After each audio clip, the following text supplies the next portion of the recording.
നമസ്കാരം. ഗോവൻ വിശേഷത്തിലേക്ക് സ്വാഗതം. പൊർവോറിം elevated corridor പദ്ധതി പുരോഗമിക്കുന്നു. പൊർവോറിം എലിവേറ്റഡ് കോറിഡോറിന്റെ 88 പിയറുകളും പൂർത്തിയായതോടെ സെഗ്മെന്റ് ലോഞ്ചിങ്ങിലും സർവീസ് റോഡുകളുടെ പണിയുമാണ് ഇപ്പോൾ ശ്രദ്ധ കേന്ദ്രീകരിച്ചിരിക്കുന്നത്. ഒ കൊക്കേറോ സർക്കിളിൽ നിന്ന് മോൾദിഗോവ വരെയുള്ള 1 കിലോമീറ്റർ സർവീസ് റോഡ് ഹോട്ട് മിക്സിംഗും പൂർത്തിയായി. മുൻ MLA ഫാത്തിമ ഡിസൂസയുടെ വസതിക്കടുത്ത് നിന്ന് ട്രെയിൻ നിർമ്മാണം ആരംഭിച്ചു. സെഗ്മെന്റ് ലോഞ്ചിങ്ങും ദ്രുതഗതിയിൽ പുരോഗമിക്കുകയാണ്. ജൂൺ അവസാനത്തോടെ സങ്കോൾഡ ബൈപ്പാസ് ജംഗ്ഷനിലെത്തുമെന്ന് PWD എഞ്ചിനീയർ ജൂഡ് കാർവാലോ അറിയിച്ചു. നേരത്തെ NH-66 താൽക്കാലികമായി അടച്ചുപൂട്ടാനിരുന്നെങ്കിലും സങ്കോൾഡയിലെ ഒരു ബലക്കുറവുള്ള കൽവേർട്ട് കണ്ടെത്തിയതിനെ തുടർന്ന് മാറ്റിവെച്ചു. ജൂൺ അവസാനത്തോടെ ഈ ഭാഗം അടയ്ക്കാനാണ് ഇപ്പോഴത്തെ പദ്ധതി. ഏപ്രിൽ 2026 പദ്ധതി പൂർത്തിയാക്കുമെന്ന് അധികൃതർ പറഞ്ഞു. നടപ്പിലായാൽ പനാജിക്കും മപ്സയ്ക്കും ഇടയിലെ ഗതാഗത കുരുക്കുകൾ കുറയുമെന്ന് പ്രതീക്ഷിക്കുന്നു. 3 പോലീസുകാർ സസ്പെൻഷനിൽ.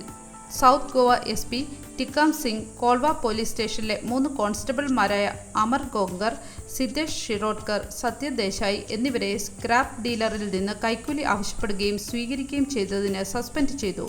ഗോവ പോലീസിൽ ആവർത്തിക്കുന്ന അഴിമതി വെളിവാക്കുന്ന ഈ സംഭവം കർശനമായ നടപടികൾ ആവശ്യപ്പെടുന്നു. ഡബോളിം എയർപോർട്ട് റോഡിൽ താൽക്കാലിക ഗതാഗത മാറ്റം.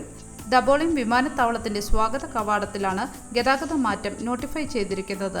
ഏപ്രിൽ 29 മുതൽ മെയ് 9 വരെ ദിവസവും രാവിലെ 7:30 മുതൽ 11:30 വരെ വെൽഡിംഗ് ജോലികൾ നടക്കും. ഈ സമയത്ത് വാഹനങ്ങളും കാൽനട യാത്രക്കാരും നിലവിലെ എക്സിറ്റ് ഏരിയ വഴി പ്രവേശിക്കണം.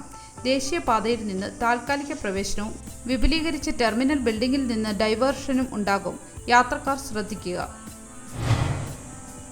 2025 മെയ് 7-ന് 267ാമത് പോപ്പിനെ തിരഞ്ഞെടുക്കാനുള്ള കോൺക്ലേവ് ആരംഭിക്കും. 2025 ഏപ്രിൽ 21-ന് സ്ട്രോക്കും ഹൃദയാഘാതവും മൂലം പോപ്പ് ഫ്രാൻസിസ് മരണപ്പെട്ടതിന് പിന്നാലെയാണിത്.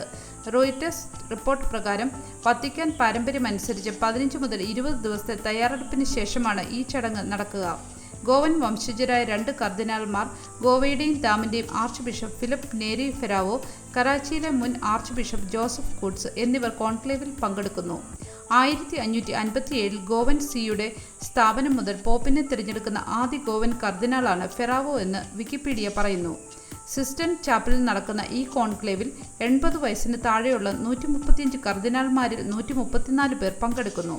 ഒരാൾ ആരോഗ്യ പ്രശ്നങ്ങൾ മൂലം വിട്ടുനിൽക്കുന്നു. 13-ാം നൂറ്റാണ്ടിൽ പോപ്പ് ഗ്രിഗറി 10 നടപ്പിലാക്കിയ പരിഷ്കാരങ്ങൾ ഊന്നിയ ഈ രഹസ്യ പ്രക്രിയയിൽ പുതിയ പോപ്പിന്റെ തിരഞ്ഞെടുപ്പ് വെള്ളപ്പുകയാൽ അറിയിക്കും.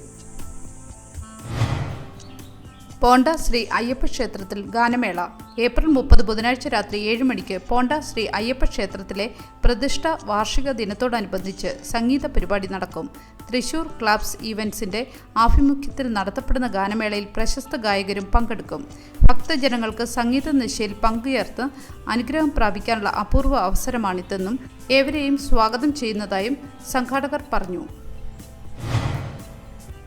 AGMC പ്ലെയർ ലേലവും ടൂർണമെന്റും മെയ്യിൽ. All Goa Malayali cricket club player ലേലം മെയ് 1-ന് പോണ്ടയിൽ നടക്കും. മെയ് മാസത്തിന്റെ അവസാന വാരങ്ങളിലായി ഈ വർഷത്തെ ടൂർണമെന്റ് നടക്കുമെന്ന് സംഘാടകർ അറിയിച്ചു. അതിന്റെ കൃത്യമായ തീയതി പിന്നീട് അറിയിക്കും. കഴിഞ്ഞ കുറേ വർഷങ്ങളായി AGMC ക്രിക്കറ്റ് ടൂർണമെന്റുകൾ സംഘടിപ്പിച്ചു വരികയാണ്. നിരവധി കളിക്കാർക്ക് വളർച്ചയ്ക്ക് വഴിയൊരുക്കുകയും ക്രിക്കറ്റ് കളിയുടെ പ്രചാരണത്തിനും പ്ലാറ്റ്ഫോം ഒരുക്കുകയും ചെയ്തിട്ടുണ്ടെന്ന് ഭാരവാഹികൾ പറഞ്ഞു. തപസ്യ കലാസാഹിത്യവേദി അനുശോചന പദയാത്ര സംഘടിപ്പിക്കുന്നു. പഹൽഗാമിൽ ഭീകരവാദികളുടെ ആക്രമണത്തിൽ കൊല്ലപ്പെട്ട സഹോദരങ്ങളുടെ കുടുംബങ്ങൾക്ക് ഐക്യദാർഢ്യം പ്രഖ്യാപിക്കാനും മരണമടഞ്ഞവർക്ക് ആദരാഞ്ജലികൾ അർപ്പിക്കാനുമായി തപസ്യ കലാസാഹിത്യവേദി ഗോവ യൂണിറ്റിന്റെ നേതൃത്വത്തിൽ വാസ്കോയിൽ അനുശോചന പദയാത്ര സംഘടിപ്പിക്കുന്നു. മങ്കൂർ SBI ബ്രാഞ്ചിന് മുന്നിൽ നിന്ന് ആരംഭിച്ച് വരുണാപുരി ജംഗ്ഷനിൽ സമാപിക്കുന്ന ഈ യാത്രയിൽ മെഴുകുതിരികളുമായി ജനപ്രതിനിധികളും പ്രമുഖ സാംസ്കാരിക പ്രവർത്തകരും പൗരജനങ്ങളും പങ്കുചേരുമെന്ന് ഭാരവാഹികൾ അറിയിച്ചു.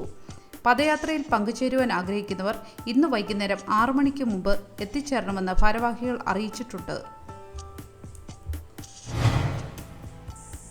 നല്ലൊരു ദിവസം ആശംസിച്ചുകൊണ്ട് ഗോവൻ വിശേഷത്തിന്റെ ഈ വീഡിയോ ഇവിടെ പൂർണ്ണമാകുന്നു.